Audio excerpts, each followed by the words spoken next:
Um, I think the very first time I did a Zoom like this, it was like 3 years ago, and I was teaching my very first online spoon bending, and it was awesome.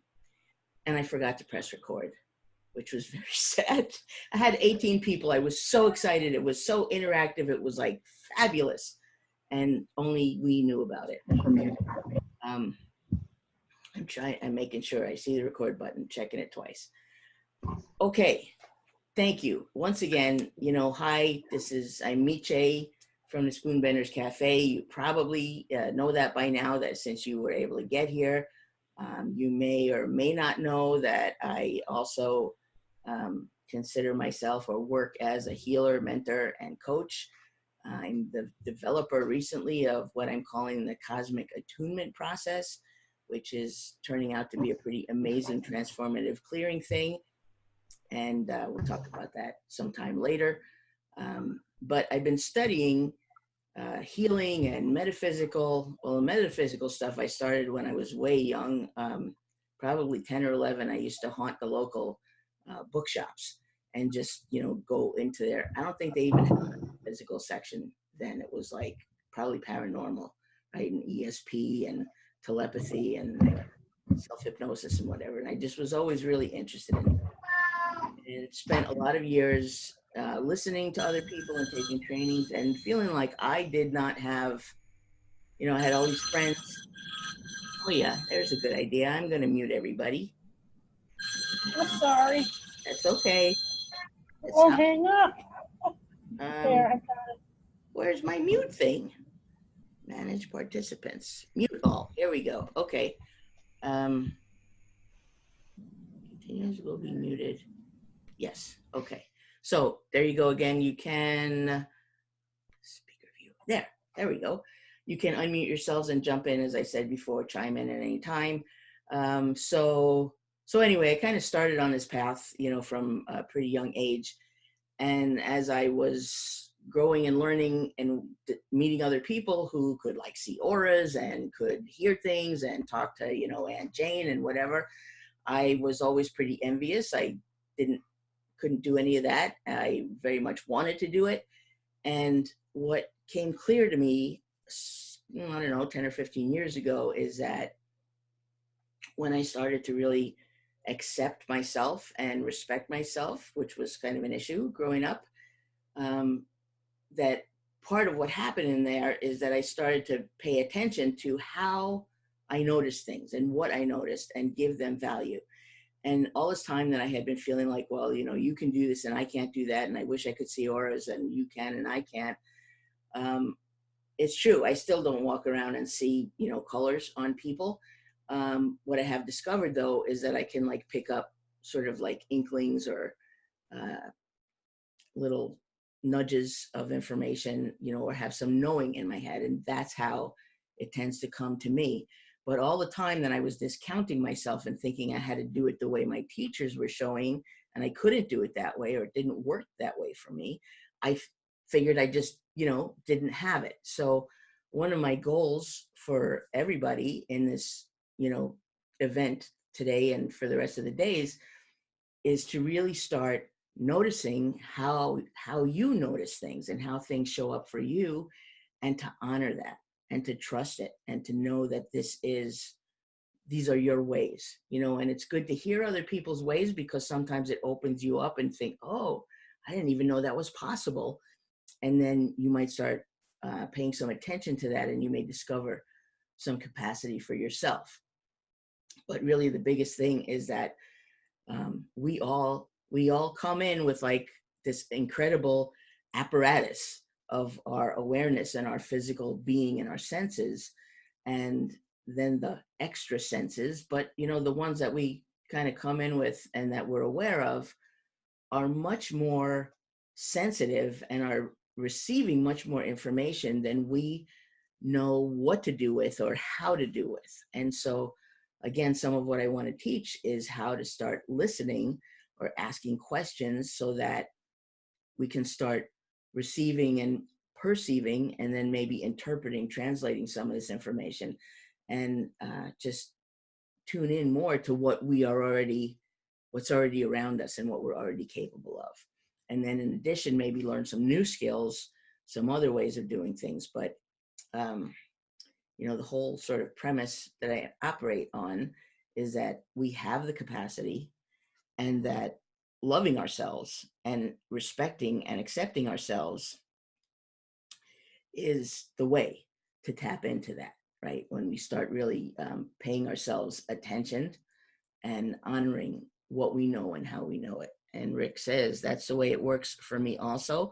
My grandmother called it an inner knowing. I cannot see auras clearly, but I feel things pretty clearly. Exactly, Rick, you're making my point there. And inner knowing. For me, that's a lot of how things show up. And I recognize that now, and I have learned to listen more patiently and with more attentively.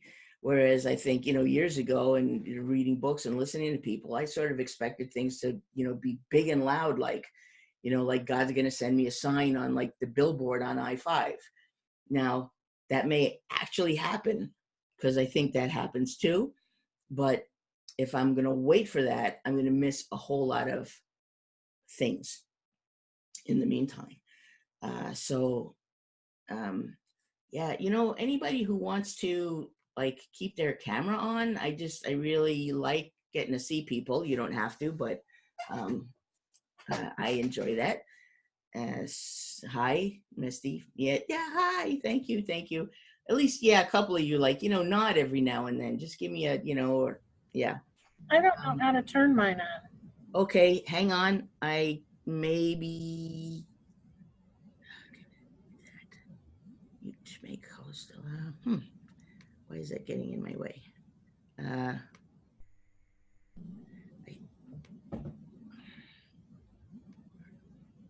Start video.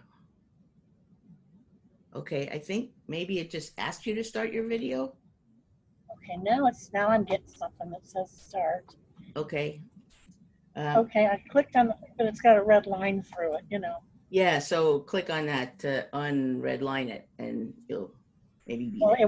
it won't red line. Okay. The red line won't go away. I've tried to do it in all these settings and stuff like that, but nothing worked. Yeah. So I don't know what to do. That's okay. Well, I feel you.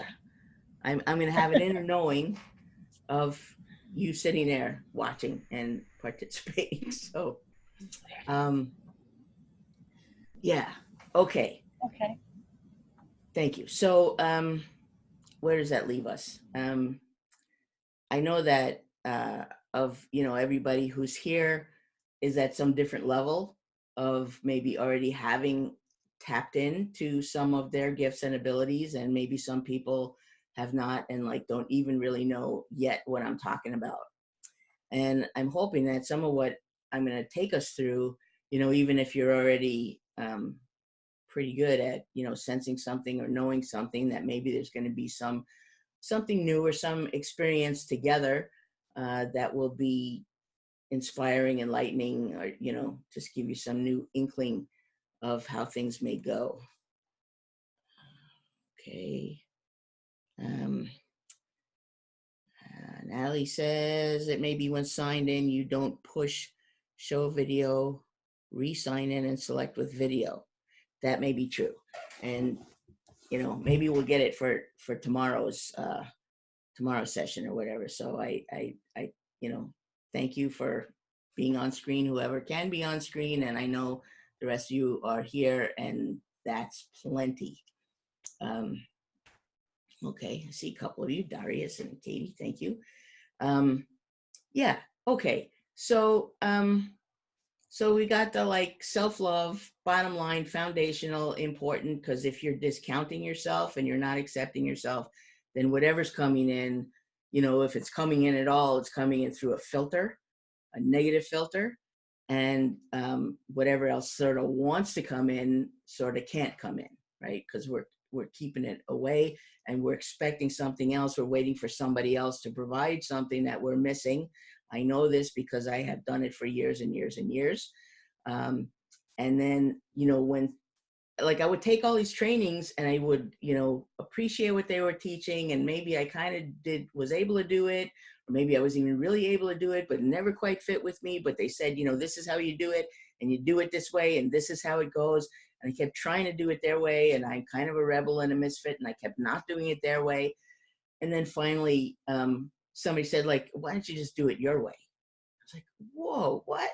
So, I mean, I think I was pretty much doing things my way anyway, but feeling like I was wrong. Now I do things my own way, and I feel like for me, I'm right.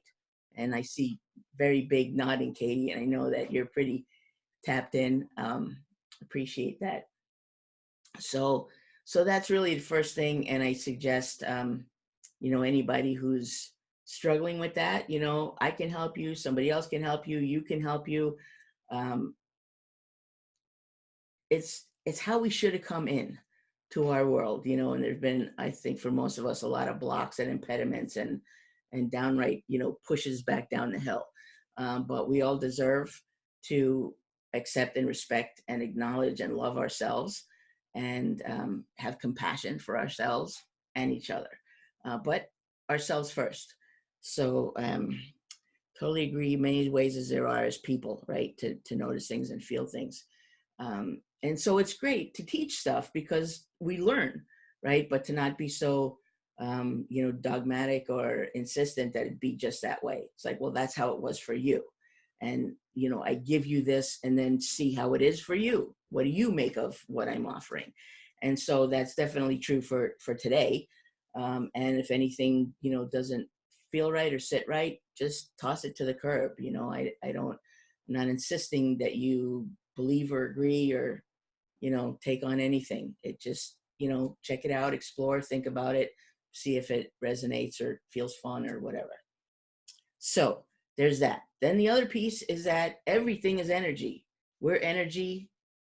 We feel like, we're solid. If you follow anything in like quantum physics or new age, whatever, like, that we're all made up of electrons and molecules. And actually nowadays, they're not even saying that electrons really exist, but that we're constantly, we're all these like little packets of information that are like popping in and out. So we're not even really here, even though we think we're here. And then there's a whole lot of stuff that we don't think is here that is here. So, part of what I want to, be bringing to people today and for the week is some proof of that, some personal experience of that. And I have some props, and I actually learned something new while I was preparing my props, and I will show you that. So first, I learned about this last year. A friend of mine had people in a circle. We were at an art opening, and she was trying to make the point that we are all energy and that we're also like all connected. We don't necessarily see it. So this little like science factory toy, when you hold both ends and complete the circuit, because we're energy, it makes noise and lights up. And so what she had us do was, in this big circle of a room, hold hands, and then the two people closed the circuit, and the thing turned on and let go. And and if anybody in the circuit would let go, it would break the circuit. I'm not sure that worked that way. And, okay. Anyway, so here it is, and when I hold both ends. So my other prop is this. I turn the screen here.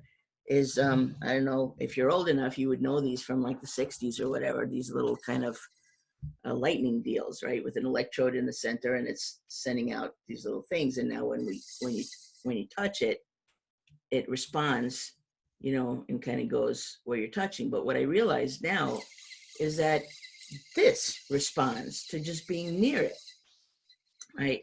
So another example of energy, and that energy radiates. It radiates from us, it radiates from other things, and is always interacting, whether we notice it or feel it or recognize it or not. Some of the superpowers that we have or we're going to be developing are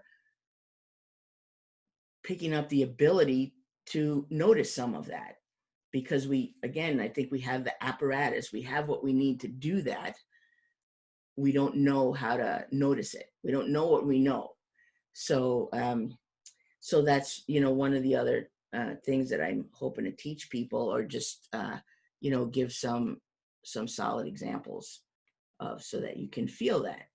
And most of this stuff is also fairly simple, so that you don't need me to do it and to show it to you, give you some time to practice it, and then, take it home or take it wherever you want to take it, and practice it with other people, show it to your kids. I don't think anything here is like really more than like G-rated in terms of what we're doing, and how great for young people to kind of come in with this too, to learn about it. Like, imagine if you grew up being told that you have these abilities and being shown, same way that all this time was taken to help you learn how to write and to read.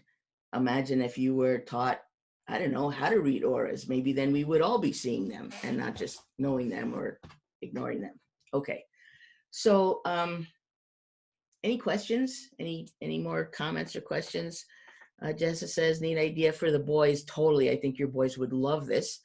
Constantly showing them how they have magic by using their intuition, but the proof will be neat. Yeah.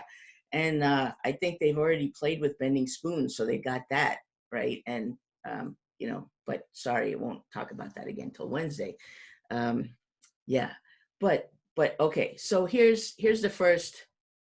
Yeah, Langston. And Langston is 6 years old and he bent a spoon.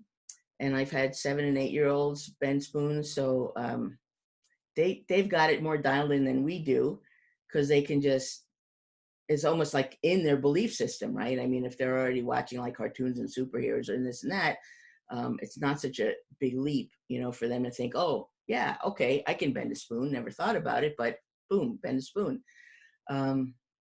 Whereas we, kids haven't been shut down yet, totally, and changes the trajectory of life to be open and to have that. Yes. So, okay. So first simple experiment or experience is to rub your hands together, just kind of get them a little warmed up and get a little blood moving. And then just separate them up about shoulders width apart. And we're noticing, the idea is to notice what's going on between our hands. So now start bringing your hands together slowly and see if what you're feeling changes. Are you feeling something? For me, at some point, there's something almost as if there's something there, like a little bit spongy. So not quite like it, if you took two magnets and turned them the wrong way, and you feel that kind of repelling force. This is not so much pushing away, but that as you're pushing down, there's something there. And that something is energy. If any of you have practiced like Tai Chi or Qigong, a lot of the movements are about kind of drawing in energy and then pushing it down into your body, through your body. And what you are doing in that example is you are gathering chi, you're gathering energy, and you're drawing it in. And so literally, are you wanting to unmute yourself, Andy? Or did you want to say something, ladies? No? Okay, never mind. Sorry. Okay, so we used to do this in a dimly lit room, and you can see a spark between your fingers. That is cool. I'm trying that tonight. When I feel the spongy, my fingers tingle. Yeah. And so the other thing, besides, feeling it and noticing where it is that we can build it. And to some degree, we can build it just by intending to. Our attention, our intention is sort of like an energy wrangler. So if we want more energy, we want bigger energy, it's like as if you were just calling it in. And so now you can bring your hands even wider and start pushing in and see if where you start feeling that sponginess has shifted.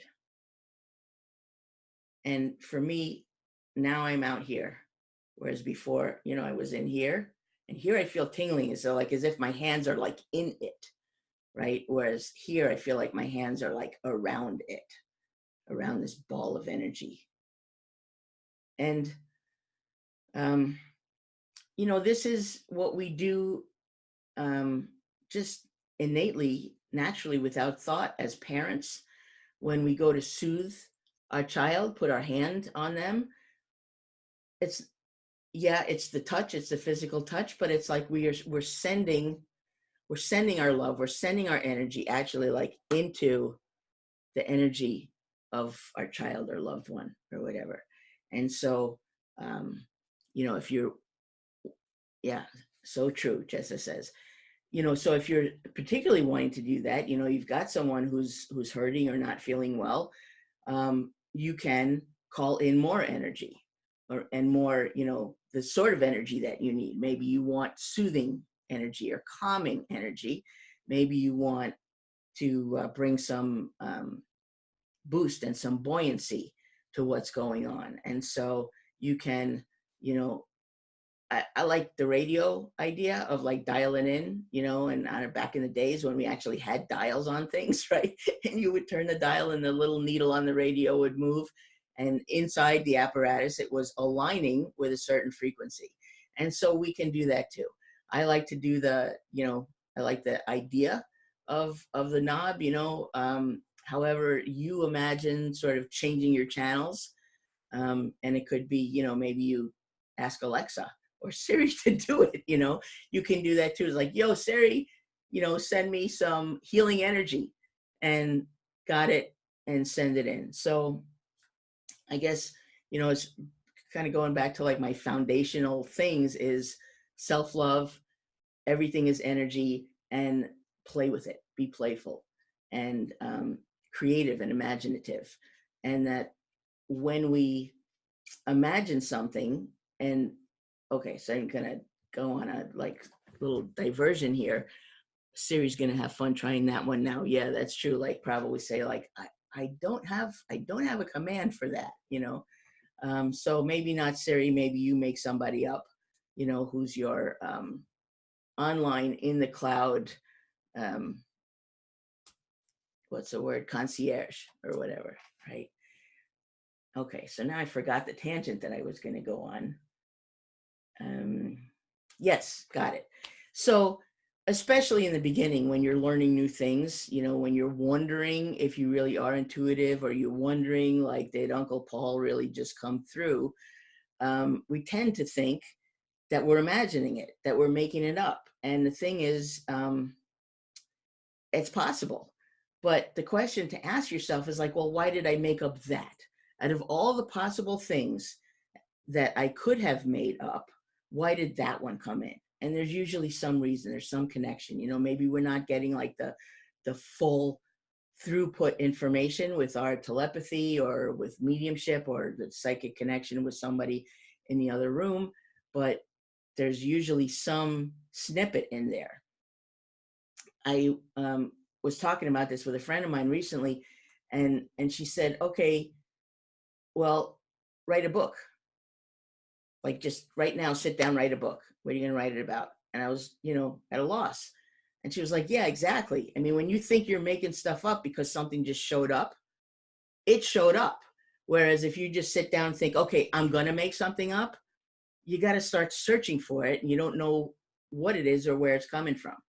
So to start trusting even what you think is your imagination, because it may be a mixture or maybe entirely not your imagination, but you have to imagine that you're actually able to receive it and trust then what's coming in. So there's my little tangent about believing. We can be helpful with our energy, Lynn says. Yes, definitely. To ourselves, for people, pets. Uh, Another little diversion here on that everything is energy topic. There was a man named Masaru Emoto. You may or may not have heard of him. And what he did was send energy and intention into water. And then, okay, Jesse, you love his work. And then he would freeze some of that water and look at it like under a high definition microscope and look at the crystals that particular water formed. And so, and you can go on the internet and see a lot of images that he's taken, and then other people have done experiments with the same kind of work. where there'll be like a glass and they send into the glass the feeling, the sentiment, I love you.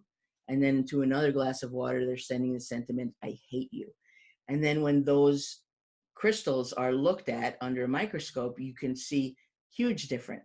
And the one that has been sent the love or the uplifting sentiments is this sort of like beautiful, very symmetrical, detailed, like a snowflake crystal.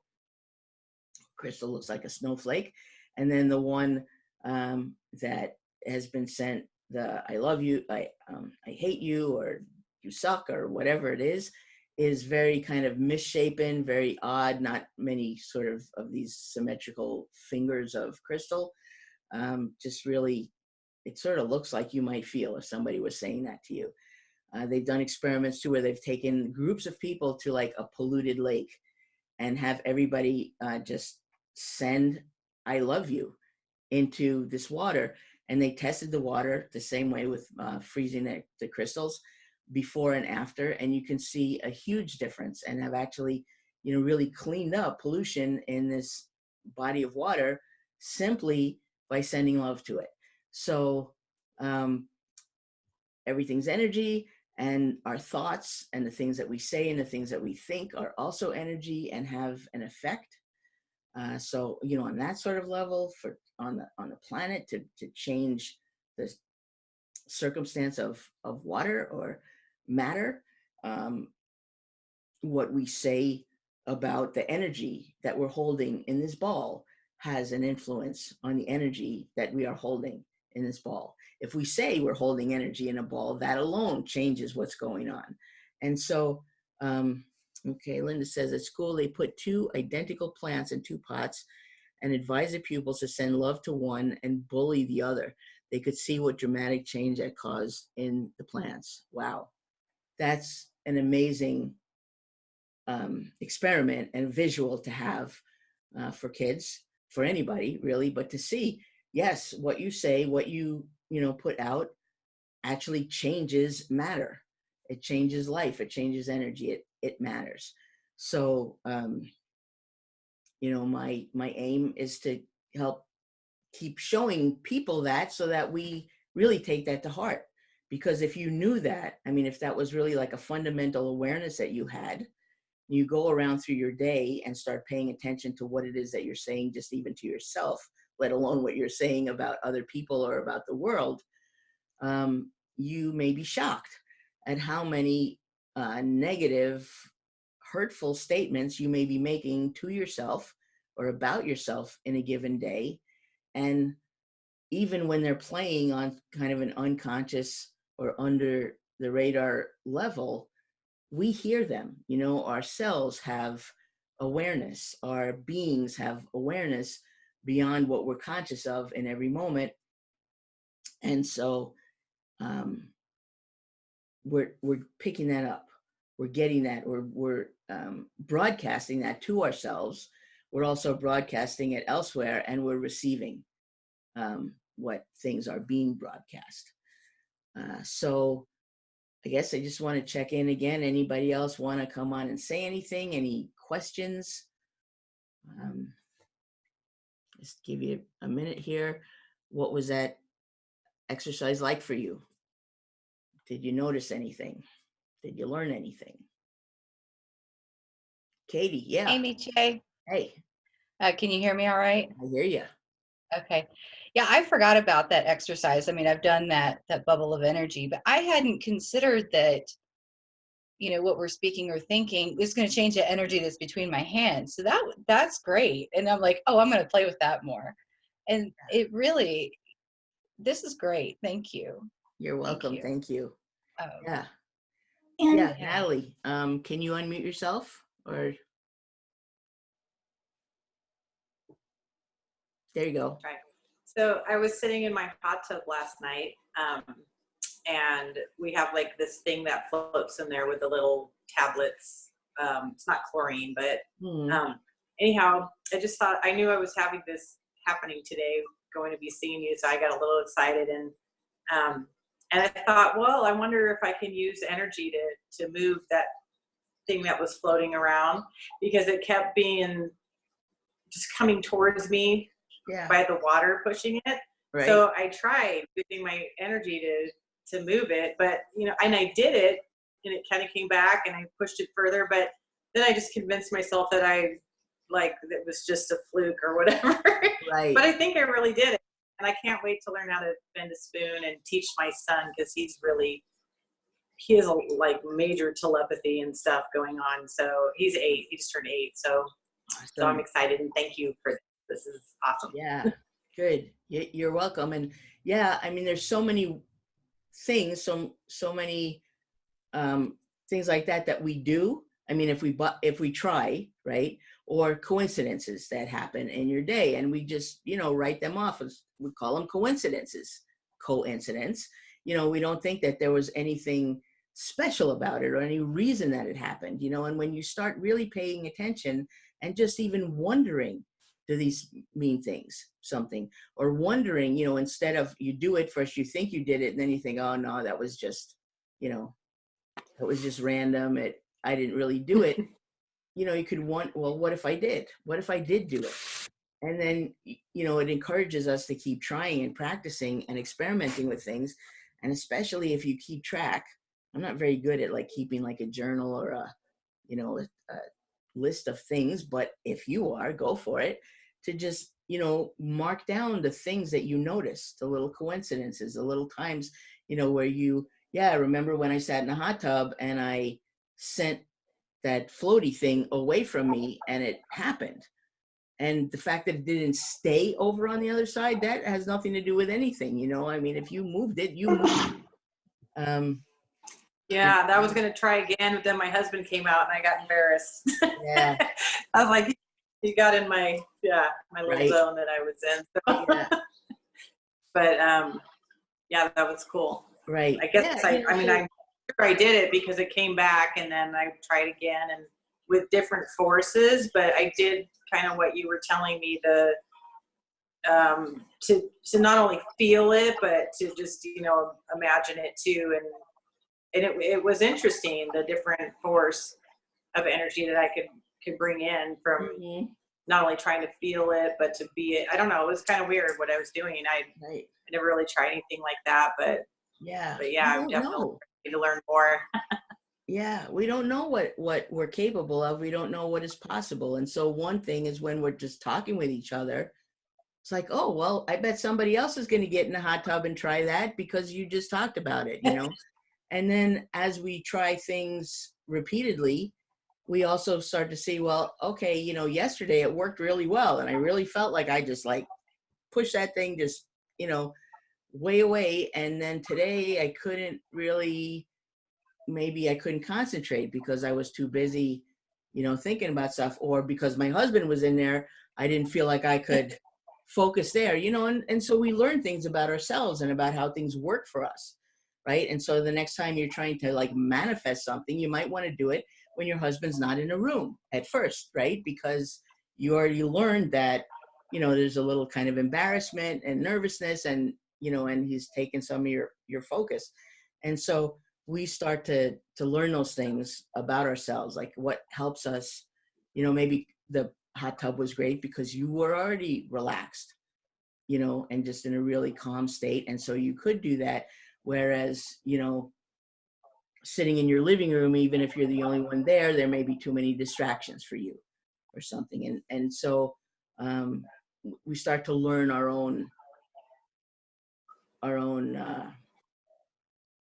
stuff. We learn our own stuff. That stuff. Yeah. Okay. I'm going to check. Okay. Jessa says, Miche has been amazing for my 6-year-old. He is going to grow up so connected. That's wonderful. Darius, imagine if children were taught to honor our innate spiritual gifts as much as we honor math in school. Hell yeah. I'm with you on that. And Katie says, what if up? Maybe you meant what it up? What if? Yeah. What if it works? What if it all goes right, etc.? Yeah. And Lynn wants me to teach you the parking song. Okay. Katie says we learn our own needs.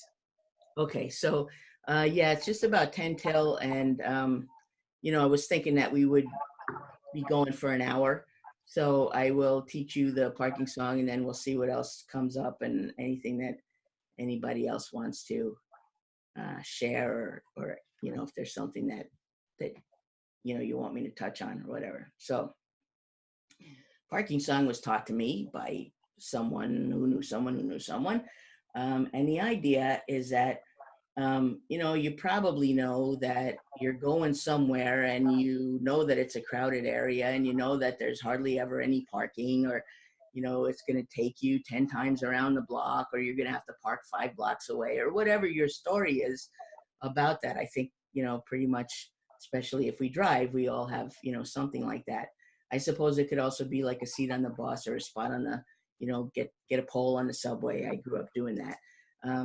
Anyway, so the thing is that, we walk into these situations like this already knowing and assuming how it's going to be and how it's going to turn out. And we'll talk about this more as we go, but the more we come into any experience or moment thinking that we know it in advance, we are already seeding it. We're already helping to make it happen, or to keep it the way that we believe it is.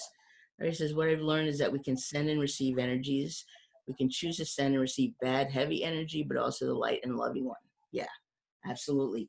And we can, contribute and create our traffic jams, or maybe not so much of the traffic, there's a lot of other people involved in that, but we contribute, let's say, to our being part of it.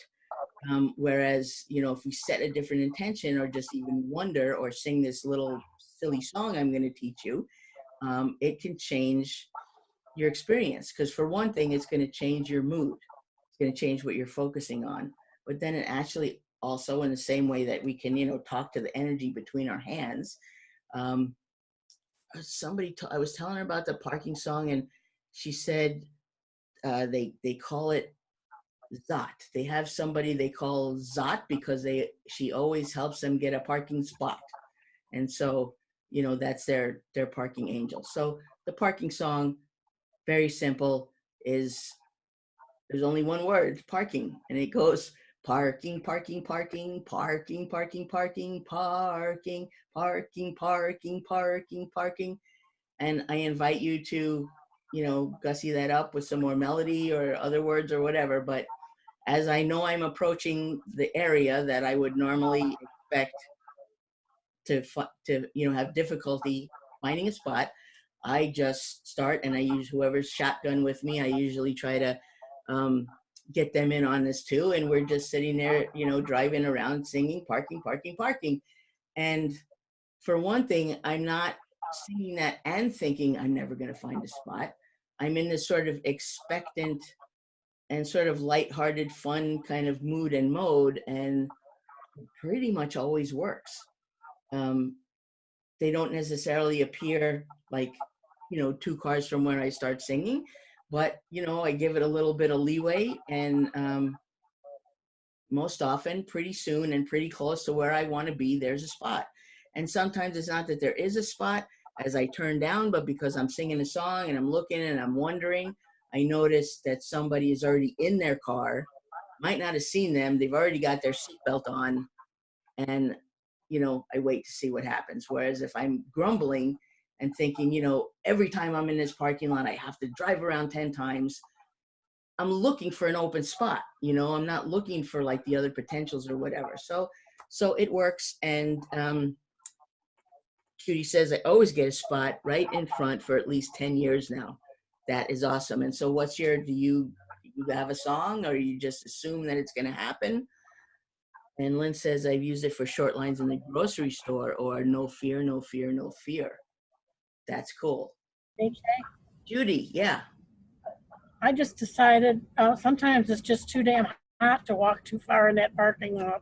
Okay. So I just decided I'm gonna get a spot up front, and it's Okay. always happened. Nice. Like, just decide, right? It doesn't, it doesn't always have to be any kind of I can't think of the word, but it could be a very selfish and ridiculous intention. Oh, absolutely.